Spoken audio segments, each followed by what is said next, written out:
with Scott Gordon. Scott, can you explain why you're doing the Saskatoon leg of the trip? And also, I know there's some specific players that you really wanted to see.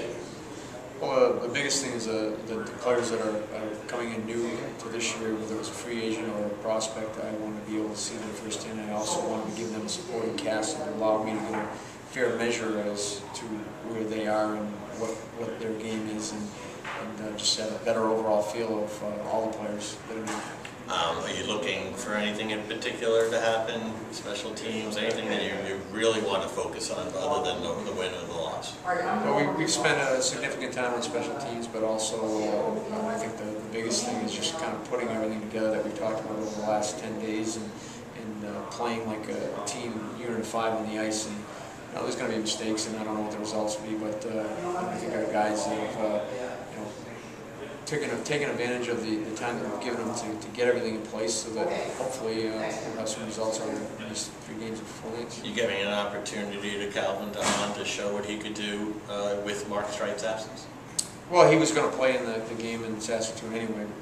That didn't change anything, but certainly he will probably have more opportunity now than what he had before Mark's injury. David Ulstrom, somebody we still haven't seen in a game until tomorrow. You're particularly anxious to see what he could do, especially on the offensive end, because he wasn't given that opportunity a year ago. No, he wasn't, and I think at times he might have even played some wing, so this is a good opportunity for him to be able to show what he can do offensively. But I think there's a bit of an adjustment also coming over here, playing in a smaller rink, and that there's no timetable as to when he's going to make that adjustment, but certainly it's an opportunity for us to be able to get a look at him, and again, we want people that he's going to play with that's going to help him showcase his talent. You've now done this with Josh Bailey and with John Tavares. Any reason to want to pull Nino aside just for a little talk before his first real exhibition game tomorrow?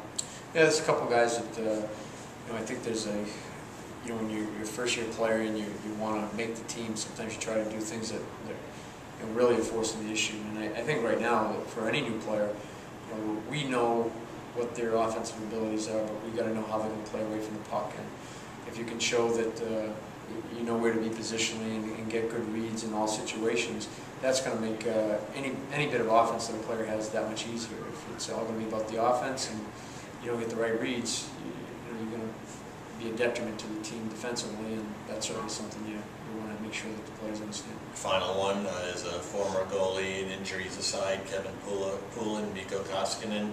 Some optimism there from you? They've looked very good in camp when they play. Yeah, you know what? I think our scouts have done a great job of identifying goaltending with Mikko and Kevin, the 2 guys that heads and shoulders above where we were a couple of years ago. And you throw in Nate Lawson, who's a guy that was Rookie of the Year his first year, and he's put together 2 solid years down there. And then a guy that really doesn't get a lot of ink is Nielsen in Sweden. So I think you'd be hard-pressed to find a team that has that kind of depth in goaltending as far as prospects. And like I said, I think our scouts have done a great job. Thanks for your time. Good luck. Thank you.